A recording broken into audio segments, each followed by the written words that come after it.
The fire and the fight. I couldn't believe my eyes as I watched the scene unfold from my driveway. Orange flames were shooting from the Jenkins garage just 3 houses down, and the blaring sirens of fire engines echoed through our usually quiet suburban street. It was the kind of chaos that seemed to come straight out of a nightmare, but there I was, witnessing it all in real life. Standing defiantly at the neighborhood's entrance, right in the middle of Magnolia Lane, was Deborah Wilson. Everyone in Oak Ridge Estates called her Karen behind her back. She had her arms crossed tightly, her signature bob haircut perfectly in place, and a look that screamed, "I am in charge here." "Excuse me?" she shouted over the roar of sirens, her voice sharp and commanding. "You cannot enter these premises without proper authorization." Her voice cut through the air like a whip. She was physically blocking the fire trucks from entering the neighborhood. The firefighters looked at each other in disbelief.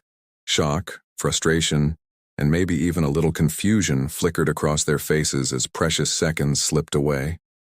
The fire captain took a step forward, trying to reason with her, his voice calm but firm. "Ma'am, this is an emergency. We're responding to a fire. We need to get in immediately." But Karen shook her head defiantly. "This is private property. Show me a permit right now," she demanded, her eyes blazing with the kind of stubbornness that only someone convinced they were above the law could have. I watched, my stomach tightening as one firefighter discreetly radioed for police backup. Others began grabbing equipment, running around her blockade, trying to find another way in. The smoke billowed higher behind her, the flames growing more menacing by the second. Karen wasn't moving, not an inch. Instead, she stood there like a gatekeeper guarding some sacred secret. Her arms crossed even tighter, her lips pressed into a thin line. "This is completely against our neighborhood covenants," she declared, voice dripping with self-importance. "No unauthorized vehicles or personnel are allowed without prior approval. You're wasting time." The scene was surreal. Firefighters, police, neighbors all watching in growing horror. Someone shouted, "Her HOA rules don't apply in an emergency." But Karen, stubborn and unyielding, ignored them. Then, suddenly, her expression shifted. The look on her face when the handcuffs clicked shut was absolutely priceless. I saw her eyes widen in shock, her mouth opening as if to scream, but no sound came out. Minutes later, she was being led away, still protesting, still claiming her rights were being violated. Let me back up a bit and explain how things got this bad. I moved into Oak Ridge Estates 3 years ago, drawn by its picture-perfect lawns and charm. But I soon discovered that beneath the manicured lawns and white picket fences there was something else. Something darker. At the heart of it all was Deborah Wilson, a woman who treated her position as HOA president like she was running a small dictatorship. It started with petty rules, garbage cans visible from the street, grass a 1/4 inch too tall, holiday decorations left out a day too long. I thought it was just petty annoyance at first, but it wasn't. Deborah Wilson wielded her power with an iron fist, terrorizing neighbors with fines and warnings that seemed to exist only to humiliate or punish. The Hendersons got fined because their 4-year-old left a tricycle outside overnight. Mr. Gonzalez received weekly notices about weeds that only existed in Deborah's imagination. Mrs. Campbell was reduced to tears when Deborah demanded she remove a memorial rosebush planted after her husband's passing, claiming it wasn't on the approved floral list. Most neighbors kept quiet, afraid of her. They whispered behind her back, rolled their eyes, but never challenged her authority. Until that day with the fire. It all started with a simple smell of smoke while I was working from home. At first I thought someone was grilling, but then I heard shouting. I stepped outside and saw flames licking out from the Jenkins garage. Their teenage son had been working on a science project involving batteries, and something had gone terribly wrong. Mr. Jenkins had already called 911, but instead of immediate help, chaos erupted. Karen tore down the street in her white golf cart, her face set in determined defiance. She sped toward the neighborhood entrance, walkie-talkie in hand, apparently having been alerted by her neighborhood watch cronies. When she reached the gate, she used her master key to override the automatic opener and slammed it shut, blocking the fire trucks from getting in. She was standing there with her clipboard and a copy of the HOA bylaws, trying to act like some kind of gatekeeper of the entire neighborhood. "Ma'am," the fire captain said, approaching her calmly but firmly. "This is an emergency. You need to move aside now." But Karen was having none of it. "This is private property," she snapped. "You need to go through proper channels. No unauthorized vehicles are allowed without a permit." The neighbors were shouting now, desperate for her to step aside. Mrs. Jenkins was hysterical, trying to explain that her husband and son were trying to contain the fire with garden hoses. The smoke thickened, flames visible from where we stood. "Protocols exist for a reason," Karen declared, filming everything on her phone. "How do I know you're real firefighters? This could be someone in a costume trying to gain access." The firefighters started to move around her, climbing the decorative stone wall surrounding our neighborhood, trying to find another way. And that's when Karen's voice hit a new pitch, loud, shrill, and full of fury. "That's destruction of HOA property," she screeched, pointing her camera accusingly. "I'll be billing you for damages." Suddenly, a 12-year-old girl appeared on the lawn of the Jenkins house, coughing and crying. It was Sophie Jenkins, and the look on her face was heartbreaking. Someone shouted that children were inside, and for a moment, I saw a flicker of doubt cross Karen's face. But then she doubled down. "If there are endangered residents," she said, voice trembling with false resolve, "that's exactly why we need proper procedures." She moved to block the firefighters from trying to open the gate manually. Her logic was twisted. If she could delay them, maybe she could stop them altogether. I couldn't stay silent. I stepped forward with a dozen other neighbors, voices rising in unison. "Karen, people could die if you don't move," I shouted, my voice echoing in the tense air. "Is that what you want on your conscience?" She spun around, her face flushed with rage. "There's nothing made up about our bylaws," she snapped. "I am protecting our community." That's when everything shifted. Someone managed to override the gate controls and the fire truck started to inch forward. Karen, realizing her power was slipping away, lunged her golf cart directly in front of the lead engine, screaming at the top of her lungs. "I will not be disrespected in my own community," she shrieked, her perfect bob now slightly disheveled. "As HOA president, I demand you all disperse and let me handle this." Then the police arrived, cruisers screeching to a halt, officers jumping out, eyes narrowing at the bizarre standoff. The officers gave her a final warning. "Ma'am, you need to move your vehicle immediately," one said, voice stern. "You're obstructing emergency personnel." But Karen refused, reaching for the paperwork in the fire captain's hand. "Let me see the emergency call," she demanded. "I bet this is just a drill they didn't bother to clear with my office first." That was the last straw. The officer stepped forward, grabbing her arm. "You're under arrest for obstructing emergency services and disorderly conduct," he announced, her shrieks filling the air. She yanked away, protesting loudly. "This is assault. I was just doing my job." As the handcuffs clicked shut, and she was led toward the police car, I looked at the chaos, firefighters working tirelessly to contain the fire, neighbors stunned silent, and Karen's defiant glare as she was taken away. The Jenkins family was saved, but the house was badly damaged. That day, Oak Ridge Estates changed forever. Would you like me to continue with Chapter 2? Absolutely. Here's the second chapter, starting immediately from the ending of the first with a focus on action, suspense, simple language, and powerful twists. The sound of sirens faded into the background as the police took Karen away in handcuffs. The crowd around me was stunned, some crying, others just staring in shock. The fire crews pushed past the chaos, working quickly to contain the flames that still flickered in the Jenkins garage. But even as the fire was finally brought under control, my heart pounded harder. Something wasn't right. I couldn't shake the feeling that this wasn't over. Not yet. Suddenly, from behind the crowd, someone shouted, "Wait!" It was Mr. Jenkins, trembling and pale, his hands clenched into fists. He rushed toward the firefighters, voice desperate. My son's still inside. Please, you have to go back." The firefighters froze, exchanging worried glances. The smoke was thick, and the flames had died down only slightly. But Mr. Jenkins was right. There was a child inside, and time was slipping away. A rush of adrenaline hit me. Without thinking, I pushed past neighbors, ignoring their protests. I sprinted toward the house, lungs burning. The front door was cracked open from earlier, and I ducked inside. Inside the house was a maze of smoke and shadows.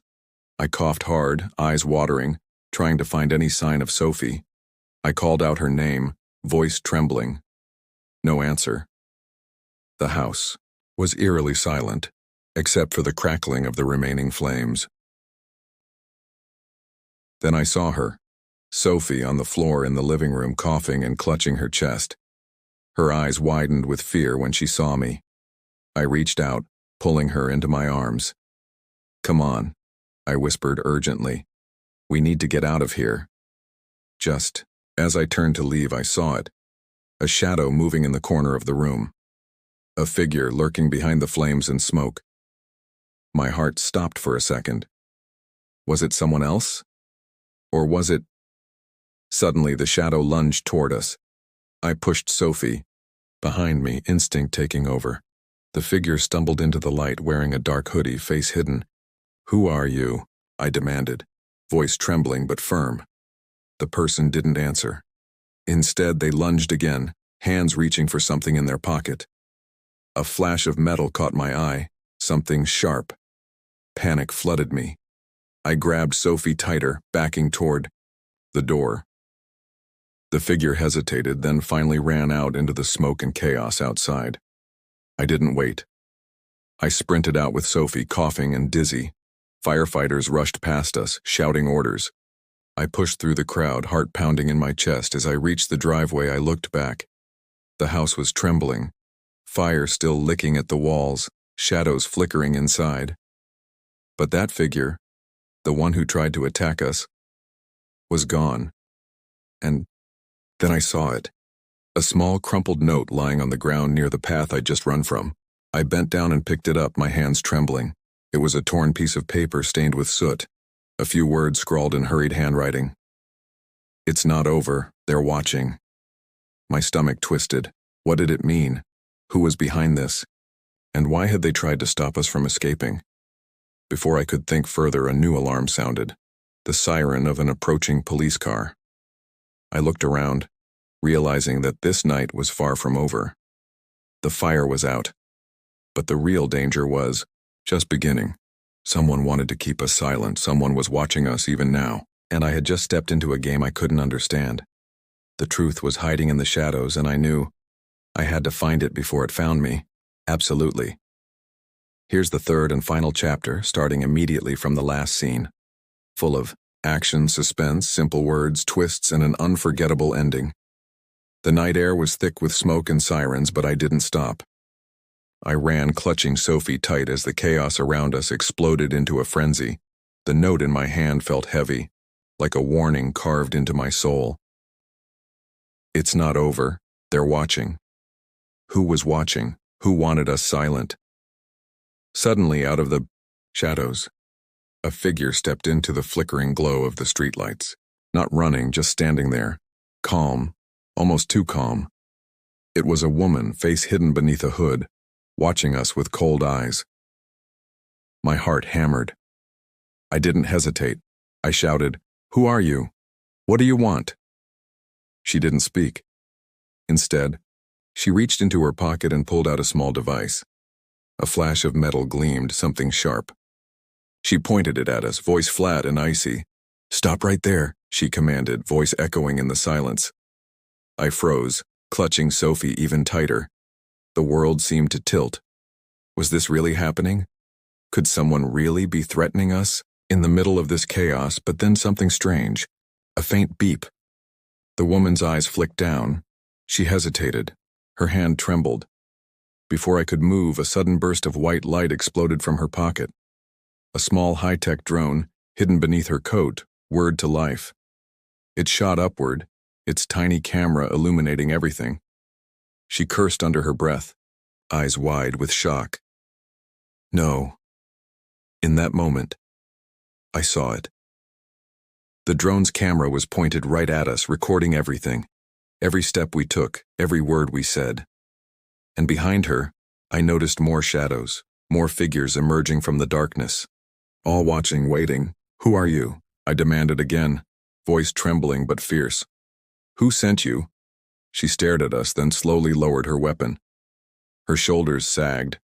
For the first time, her voice cracked. "Look, I don't have time to explain everything now," she whispered, hurriedly. "But they're not just watching, they're controlling everything. The fire, Karen, even this." She gestured wildly at the chaos around us. "It's all part of something bigger, something you can't see yet." My mind spun. Who was she? Why was she helping us, and what was the real danger? Suddenly her eyes hardened. "You need to run, now, because they know you're onto them. And if you stay..." A deafening explosion rocked the street. Not fire, but something else, like a bomb or a trap. The ground shuddered beneath our feet. The woman shouted, "Go! Go now!" I grabbed Sophie's hand and sprinted into the night, the drone's camera still glowing above us. Behind us I heard shouts, footsteps, and the distant sound of more explosions. They wanted to keep us quiet, permanently. But I wasn't going down without a fight. We ran through alleyways, dodging shadows and hiding behind walls. Every step felt like a gamble. Would they catch us? Would they silence us forever? Then, just as I thought I couldn't run anymore, I saw it. A faint glow in the distance. The edge of the woods. Freedom. Or so I thought.